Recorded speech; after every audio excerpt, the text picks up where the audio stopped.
ইতিমধ্যে এটা বিশেষ বিষয় অসমত চৰ্চিত হৈ আছে। বিষয়টো হৈছে মেডাম মেফি।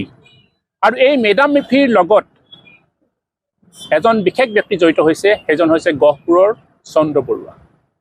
আৰু তেওঁৰ এটাই দুখ হ'ল 31 জানুৱাৰী যি মেডাম মেফি অনুষ্ঠান, এই অনুষ্ঠানত তেওঁ অংশগ্ৰহণ কৰিছিল আৰু তেওঁ সেই অনুষ্ঠানৰ সভাৰ সভাপতিত্ব কৰিছিল। আৰু সেই সভাপতিত্ব কৰাৰ বাবেই শংকৰী সংঘই তেওঁক এঘৰীয়া কৰা হৈছে, ধৰ্মদণ্ড দিয়া হৈছে, 500 টকা জৰিমনা দিয়া হৈছে, লগতে তেওঁক সংস্কাৰ হ'বলৈ তেওঁক ধমকি দিয়া হৈছে।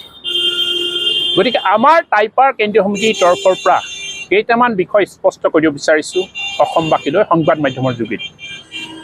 আমি ভাবিছিলোঁ যে শংকৰ সংঘত গুণী জ্ঞানী ব্যক্তি আছে, যথেষ্ট বুজা পৰা ব্যক্তি আছে, কিন্তু আমাৰ সেয়া ভুল আছে। শংকৰ সংঘত আচলতে তেনেধৰণৰ ব্যক্তি নাই বুলি আমি আজি অনুভৱ কৰিছোঁ। কাৰণ মেডাম মেফি অনুষ্ঠানটো কি তেওঁলোকে প্ৰথম কথা বুজি লোৱাটো ভাল। মেডাম মেফি অনুষ্ঠানটো হৈছে টাই আহোমসকলৰ এটা উপৰিপুৰুষক উপাসনা কৰা এটা অনুষ্ঠান। টাই আহোমসকলে আমাৰ পুলিন পুথাক সেৱা জনায় আৰু এই অনুষ্ঠানৰ যোগেদিয়ে আমি প্ৰকৃতিক উপাসনা কৰোঁ, লগতে দেশৰ বা জাতিৰ মংগলৰ কাৰণে আচলতে সেৱা আগবঢ়াওঁ। গতিকে এই অনুষ্ঠানটোত কোনো ধৰণৰ মূৰ্তি পূজা কৰা নহয়। গতিকে শংকৰী সংঘই এনেধৰণৰ এটা পবিত্ৰ অনুষ্ঠানত যোৱাৰ বাবে এজন ব্যক্তিক এঘৰীয়া কৰাৰ কাৰণে যি পদক্ষেপ লৈছে আমি তীব্ৰ ভাষাৰে গৰিহণা দিছোঁ। আৰু এই অনুষ্ঠানক আচলতে আহোমৰ সকলোতকৈ পবিত্ৰ অনুষ্ঠানটোক অপমানিত কৰাৰ বাবে গোটেই আহোম জনগোষ্ঠীৰ ব্যক্তিসকল দল সংগঠন আজিৰ দিনত ক্ষোভিত হৈ আছে। আৰু যি সময়ত শংকৰ সংঘই আমি দেখিবলৈ পাইছোঁ তেওঁলোকৰ যি শংকৰ সংঘৰ অধিৱেশন, এই অধিৱেশনত কিন্তু তেওঁলোকে এনেধৰণৰ কিছুমান ব্যৱস্থা গ্ৰহণ কৰে যে গাহৰি খোৱা, তেওঁলোকে গাহৰি আৰু কুকুৰা পুহিলে তেওঁলোকে কি কৰে, এঘৰীয়া কৰি দিয়ে, বা তেনেকুৱা ধৰণৰ কিছুমান ধৰ্মীয় অনুষ্ঠানত গ'লে তেওঁলোকে এঘৰীয়া কৰি দিয়া হয়।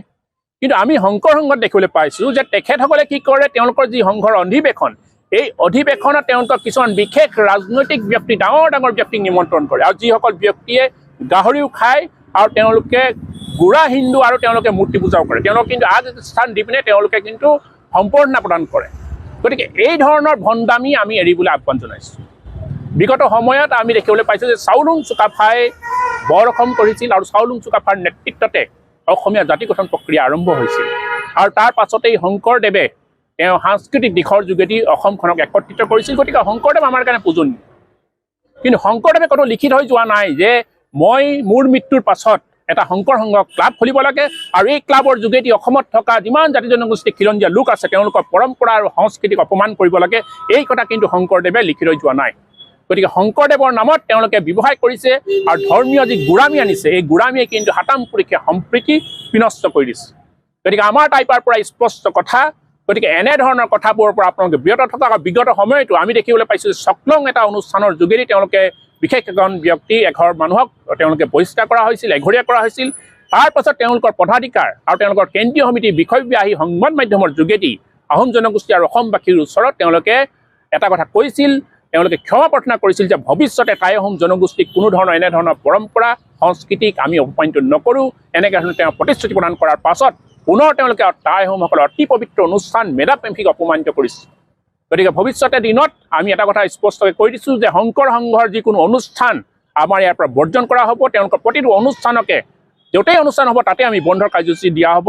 আৰু অতি শীঘ্ৰেই তেওঁলোকে এই টাই আহোম জনগোষ্ঠী আৰু অসমবাসীৰ ওচৰত তেওঁলোকৰ কেন্দ্ৰীয় নেতৃত্বই ক্ষমা খুজিবলৈ আমি দাবী জনাইছোঁ।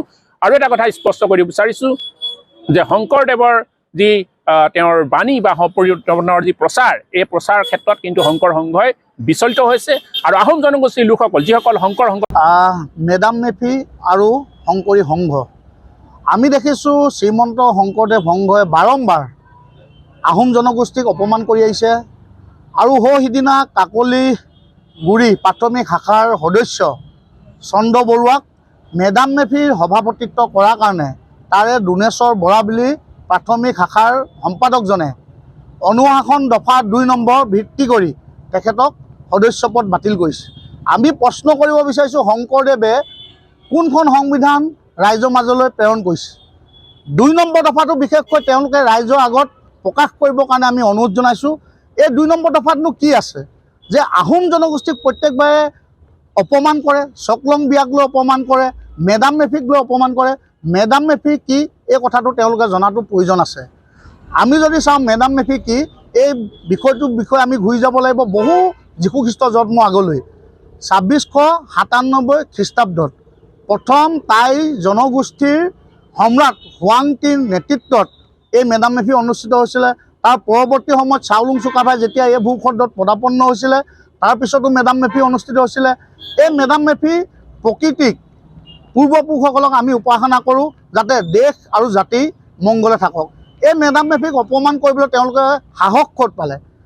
ইয়াৰ আগতেও চকলং প্ৰথালৈ শংকৰী সংঘৰ লগত আমাৰ এটা বিবাদ হৈছিল আৰু তেওঁলোকে অসমবাসীৰ ওচৰত আহোম জনগোষ্ঠীক পৰৱৰ্তী সময়ত কোনো তুচ্ছ তাচ্ছিল্য মন্তব্য নকৰোঁ বুলি তেওঁলোকে প্ৰতিশ্ৰুতি দিয়াৰ পিছতো এইবাৰ কিয় এই মন্তব্য প্ৰদান কৰিলে বা এই পত্ৰ কিয় প্ৰেৰণ কৰিলে, এই কথাকেইটা কিন্তু তেওঁলোকে আমাক অৱগত কৰিব লাগিব।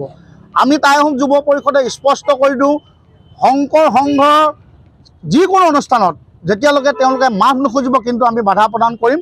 তাৰ বাবে সম্পূৰ্ণৰূপে শংকৰী সংঘৰ পদাধিকাৰীৰ লগতে তেওঁলোকৰ সদস্যবৃন্দ হ'ব। আৰু লগতে আহোম জনগোষ্ঠীৰ যিসকল লোক এই সংঘত অন্তৰ্ভুক্ত হৈছে তেওঁলোকলৈ আহ্বান জনাইছোঁ। আহোম জনগোষ্ঠীক অপমান বাৰম্বাৰ কৰা হৈছে, আপোনালোকে কি উপলব্ধি কৰিছে নাজানো। আপোনালোকে পাৰিলে শংকৰী সংঘৰ পৰা ওলাই আহি আমাৰ লগত আহক আৰু আহোম জনগোষ্ঠীৰ যিবোৰ ৰীতি নীতি আছে এই নীতিত অন্তৰ্ভুক্ত হ'বৰ কাৰণে আমি টাই আহোম যুৱ পৰিষদৰ পৰা অনুৰোধ জনাইছোঁ। হ'বনে?